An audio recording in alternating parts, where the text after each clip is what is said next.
actually want to ask all you the same question, which is, there are obviously a lot of entrepreneurs in the audience. So what advice do you have for them as they start thinking about raising capital? Gabe, I'll start with you. Okay, so I think big, be persistent, get a great team with skill set that maybe complements what you do, but doesn't necessarily do exactly what you do. So if you have a weakness, find somebody to fill that gap.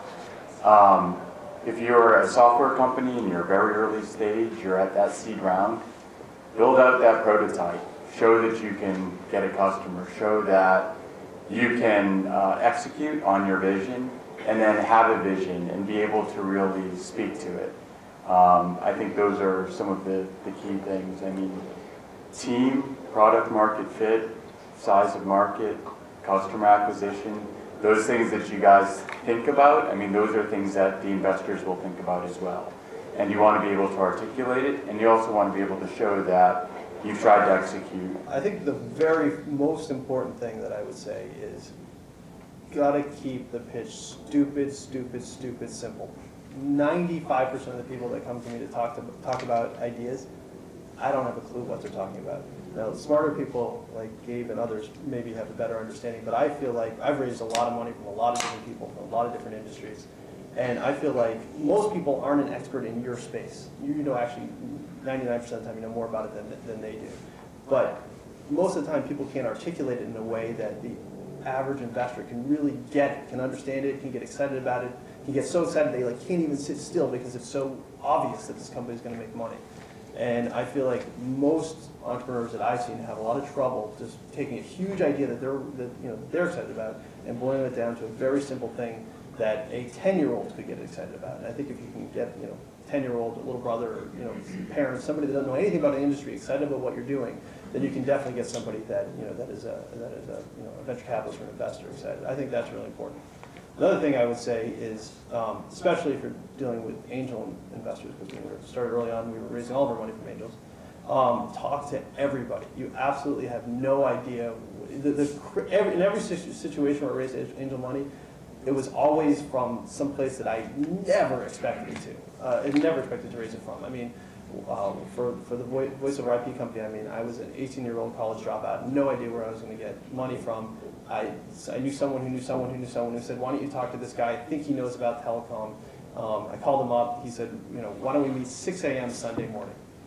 I was going to skip the meeting. The guy was like 85 years old. I thought there was no chance I was going to raise money for this guy. I showed up, and he was like in boxer shorts and a T-shirt in his office. Like air conditioning wasn't working. I said, what the hell am I doing at 6 a.m.? Anyway, he said, I have no idea what you're talking about. But I've never heard, the guy had never heard of the internet. But my brother-in-law is really rich. I think you should talk to him. And his brother-in-law gave us $1 million, and that's how we started the company. So you got to talk to everybody because you never know what's going to happen. I think it's very important that as you're an entrepreneur and you're running your company and you're pitching to venture capital investors, that you're just completely passionate and excited about what you're doing. Before being on the investment side, I worked at 2 companies that here in Chicago that were backed by Apex, and the passion of everybody in the team was just extremely high, and you become almost like a family trying to build something. And I think when we would go out and pitch to investors, and these companies I was in, we raised substantial amounts of money from across the country. And I think the passion and the energy of all the executive members of what we were doing really came through, and that's why we're able to raise money. I've been an angel investor, and I've spoken to many angel investors who have invested in my companies, and I think it does come back to that. I also want to see the intuitive nature of an entrepreneur. I mean, venture-backed deals don't go in straight lines. You come up with challenges you didn't even think were going to happen. They may be macroeconomic challenges or internal challenges. And some of the things that when I ask questions to entrepreneurs that are presenting, I'm really trying to understand if they can, shift with what's going on within the room when I'm speaking, and it gives me intuition of how they're going to move as the market moves. So those are some things that I've seen. And any common mistakes that you've seen that you tell people to avoid? the one common mistake is not being prepared, not knowing your business. As Andrew said, like, you should know 99% more than anybody else in that room about your industry. And sometimes I ask people questions and they don't know the answer. And that sort of makes me nervous about, do these guys really, are they really interested in what they're doing, and they've really investigated the marketplace? So I think for software-based businesses, where you say that you have a technical team, if you haven't built out some sort of minimum viable product, some sort of trinket that we can touch and feel and at least take a look at, you know, there's a question mark that comes up. It's one thing if you've built a technology business or a software-based business before and have sold it, and you can show that you've done it, and it's, okay, I have an idea, will you fund me now? Because that's a seasoned entrepreneur, that's somebody that's been there and done it, and so investors are willing to give them a little bit more carte blanche. But if it's your first time and you're claiming that you can build a product, at least put something in front of the investor. I think investors like to touch and feel.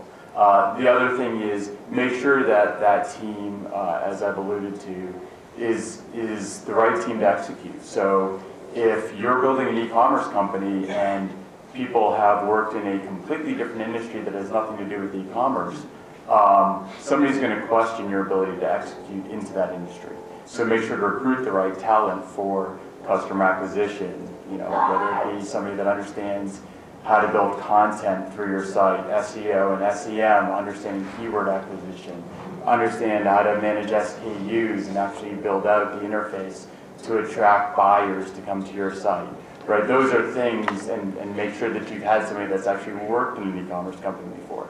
Those are things that investors are going to want to see, because while the dollars are used to build out your company and execute, the goal of the dollars from an investment standpoint aren't to be just used on testing with zero merit. So, you know, try to build out that team, try to have that product there, and try to prove out that there is a desire for whatever you're trying to build in the marketplace. If you're part-time, you have a job, but you're building a company sort of on the side, how does that reflect when you walk in to make a pitch, and is that viewed as a negative? It's okay that you're working at, you know, your full-time job while doing this. That makes sense. Now, I would say that if you haven't built your product, if you haven't sold into it, then somebody will probably say to you, well, why don't you jump and try to do this full-time and try to sell it full-time? I would say that one of the first questions you will get is, are you prepared to leave? Because a vision is a vision and an idea is an idea, but you need to execute upon it. And the investment dollars are going to you to execute upon it. So if you're working part-time at a job and part-time in your startup, you're not going to be dedicated 100% eating, breathing, drinking your startup. So that's one thing that you should be prepared for, and that somebody will want to know. The other thing is, I think the bar for the investment gets raised for you in that position, meaning you have a higher hurdle to pass. So we were talking about customers, market size. If you have an idea, but you haven't proven out that somebody will actually want whatever you're developing or creating, I think it becomes that much more difficult, because if you're not out there selling it, then how do I know it's going to sell, right? If you're working part-time, how do I know my dollars are going to work to your accelerating in the sales process when you haven't shown that people have bid at your product? So I would say try to acquire some customers out of the gate. Try to have that product built. Show people that you can get things done, even though you've been doing it on the side, and that you think you're at the right point now to leave. To take that step in the right direction or in the new direction with venture dollars.